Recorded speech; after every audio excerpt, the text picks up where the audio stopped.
605-545-1397.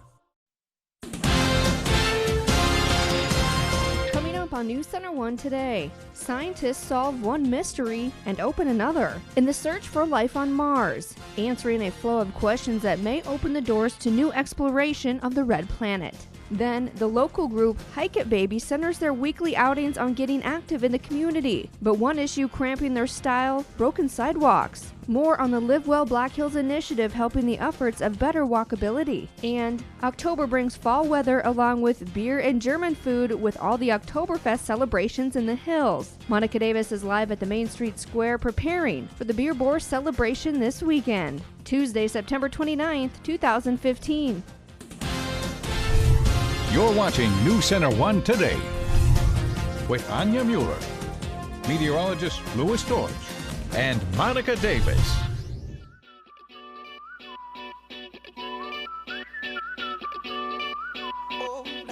Good Tuesday morning, everyone. A live look outside at the Main Street Square this morning. I'm Anya Mueller. And I'm Louis George. A little bit of a foggy start to the morning. It is. Anya, we're seeing some fog out there, some clouds. It's kind of cool. It's a good day to start the morning off with a nice warm cup of coffee. Do you like my straw? I do. Yeah, so that way it doesn't smudge your lipstick. I do like that. Yeah, no, you know, it's actually, for those of you who don't know, it is National Coffee Day. It is. today. So we made a run to Common Sense to get a little. What do I have? Like a kind of a coffee pumpkin spice mix-ish guy. That's good. Yeah, what do you got? I have a French vanilla right here. Nice. It's pretty tasty. It is. So we're talking about coffee and beer this morning. My two favorite drinks. Really? So yes, but so it's kind of a cool start to the morning. So if you get going, if you want some coffee, you know, now's a good time to go ahead and throw a pot on. And it was a cool day yesterday. It was. Too, man. You know, and the temperatures weren't that bad.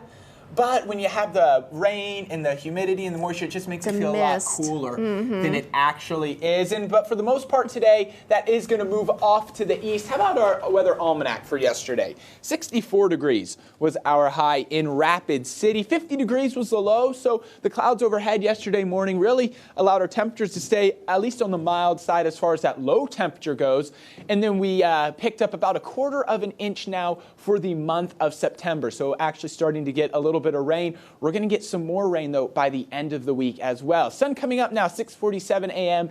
It is going down, 6:37 p.m. The radar overhead is showing most of that rain has now moved off to the east, as you can see, moving through Iowa, Minnesota already this morning. Behind it, we're starting to clear out the skies. However, we're still going to be dealing with the cloud cover this morning. Also fog. Some areas seeing some very dense fog out there. We'll look at that here in just a second. Those current temperatures showing 51 in Sturgis, 51 in Rapid City, 46 in Deadwood, 47 at Mount Rushmore, cool 45 in Spearfish. Then we're anywhere in the mid to upper 50s east of the Black Hills. So the current visibility out there, just 4 miles at the Rapid City Regional Airport. How about 0 visibility there in Spearfish? So you're dealing with some very dense fog. Take it easy out there. And then just 1/4 of a mile visibility there in Custer. So any of these areas all through the hills, this is going to limit that visibility, limit driving time as well. So give yourself some extra time as you're heading out the door this morning. Your Tuesday planner is going to show 54 by 9 a.m., 60 by noon,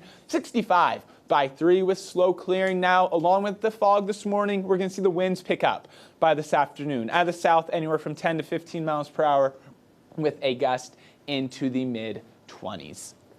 Anya.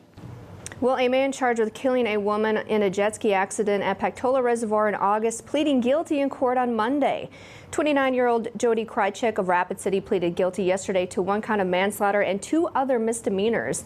The accident happened August 14th. Krychek hitting and killing 33-year-old Gabrielle Fisher after colliding with a boat. Fisher's body was recovered after 3 days of intense search.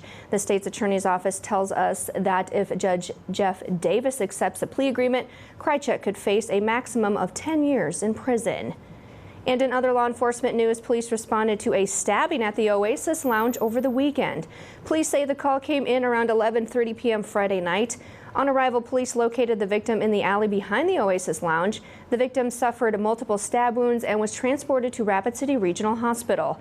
The victim told police he had no recollections of the incident. However, witnesses told police they saw a group of subjects assaulting the victim in the alley behind 711 Main Street. Police are continuing their investigation. And with crime on the rise, detectives of the police department's Criminal Investigation Division are continuing their work to solve recent incidents of violent crime.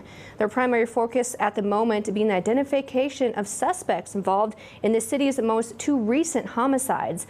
Police saying in a statement Monday, quote, "We continue to identify and track down leads in these two recent murders with limited witness information offered at the time of these two homicides. We're counting on the public to help us solve these murders," end quote. Police also saying they're changing the way they patrol the city. The RCPD's Street Crimes Unit has increased patrols in areas subject